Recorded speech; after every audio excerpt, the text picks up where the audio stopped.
صبح صبح مجھے سٹیڑی میں، ہمارے قریب میں گاؤں ہے سٹیڑی، وہاں ایک دن فجر کی نماز پڑھنے کا وعدہ کر لیا میں نے حافظ مبین صاحب سے، اور میں سیدھا مسجد چلا گیا. مجھے یاد نہیں رہا کہ صبح نماز پڑھنی ہے، سلیم کو بھی نہیں کہا تھا. مسجد میں جب نماز کے لیے کھڑا ہو گیا تو مجھے خیال آیا تو وہاں سب لوگ انتظار کر رہے ہوں گے، مجھے تو فجر وہاں پڑھنی ہے.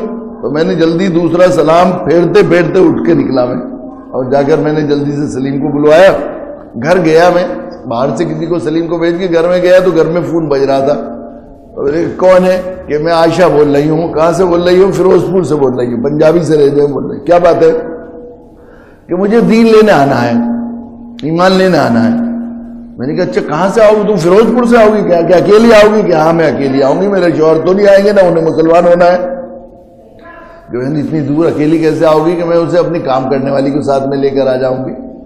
تو میں نے کیسے کہ وہ شاکرہ باجی کے یہاں گئی تھی، بخار مجھے رہتا ہے، بیمار رہتی ہوں. تو انہوں نے کہا تجھ سے بخار برداشت نہیں ہوتا تو دوزخ کی آگ کیسے برداشت ہوگی؟ تو کلمہ جو ہے تو مسلمان ہو جا، وہاں کی آگ سے تو بچ جائے گی. تو پھر کیا ہوگی؟ انہوں نے آپ کا نمبر دیا ہے، انہوں نے کہ ان سے بات کر لینا تو مسلمان ہو جا. وہ شوہر بہت محبت کرتے تھے ان کے، وہ ڈی ایس پی تھے، سردار تھے، سکھ فیملی سے تعلق تھا. تو بہت دنوں سے بیمار رہتی تھی یہ. تو انہوں نے کہا کہ شاکرہ باجی کہہ رہی تو کلمہ پڑھ لے گی، مسلمان ہو جائے گی تو ٹھیک ہو جائے گی. کہ تو ٹھیک ہو جائے کچھ بھی. شوہر نے کہا کہ اگر تو ٹھیک ہو جائے گی تو ہمیں کوئی اعتراض نہیں، مسلمان ہو جائے. تو اس نے مجھے فون کیا. تو میں نے کہا بہن موت زندگی کا کچھ پتہ نہیں، دل میں اللہ تعالیٰ ڈالتے ہیں جب اللہ کو، یہ ہدایت تو اللہ ہی کتاب سے آتی ہے.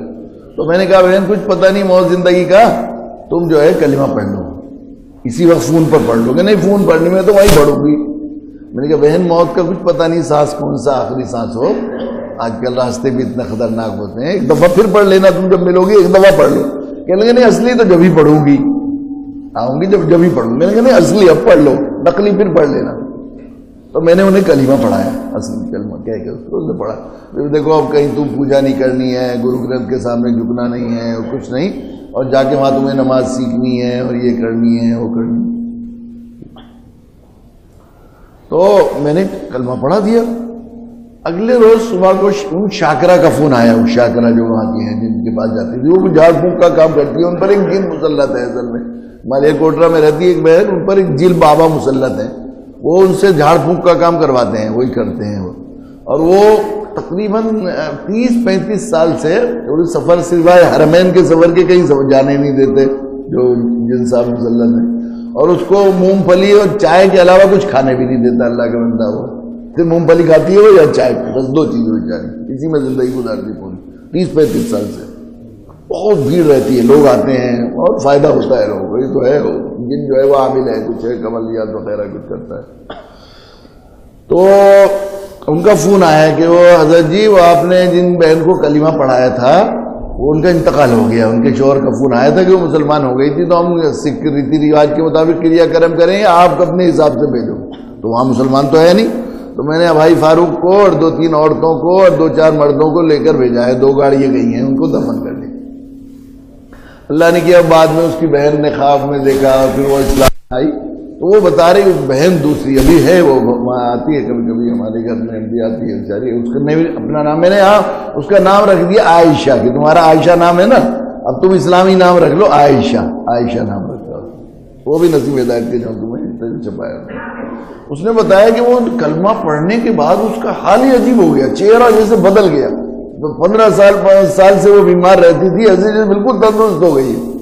اور اس دن اس نے گھر کی پوری صفائی کری، سب کے سب چادریں وادریں بدلی، تکیے بدلے تمام بیٹھ کے. اور پھر پہلی مرتبہ 8-10 سال کے بعد پہلی مرتبہ اپنے ہاتھ سے کھانا بنایا اس نے سب کے لیے. اور پھر چادر دھلی بیٹھ کے اس میں وہ لکھ لیا تھا کلمہ. وہ تکیے میں بیٹھ گئی بالکل ایسے کہ رانی کی طرح، جیسے وہ نہیں، کپڑے بھی بدلے اپنے، نہائی بھی، اور بیٹھ کر وہ کلمہ پڑھ رہی تھی. اشہد ان لا الہ الا اللہ واشہد ان محمد رسول اللہ، بار بار پڑھتی رہی زور زور. اچانک اس نے سامنے سے دیکھ کے یہ کہا کہ تم کون ہو؟ یہ اتنے خوبصورت گلدستے لے کر کیسے آئے ہو؟ تم کیوں آئے ہو اتنے خوبصورت گلدستے؟ کہا اچھا مجھے لینے آئے ہو؟ مجھے لینے آئے ہو؟ تم فرشتے ہو اللہ کے، تم اللہ کے فرشتے ہو، مجھے لینے آئے ہو؟ اور یہ کہا، اور پھر ایک دفعہ کلمہ پڑھا اور گردن ایک طرف کو ڈھلکا. کوئی نماز نہیں پڑھی اس نے، کوئی روزہ نہیں رکھا، کوئی عبادت نہیں، صرف لا الہ الا اللہ پڑھا. وہ جو حدیث میں آتا ہے کہ مومن کو فرشتے آتے ہیں پھولوں کے گلدستے لے کر استقبال کرتے ہیں، بالکل کھلی آنکھوں، اس حدیث پر بھی اس نے وہ کر دیا۔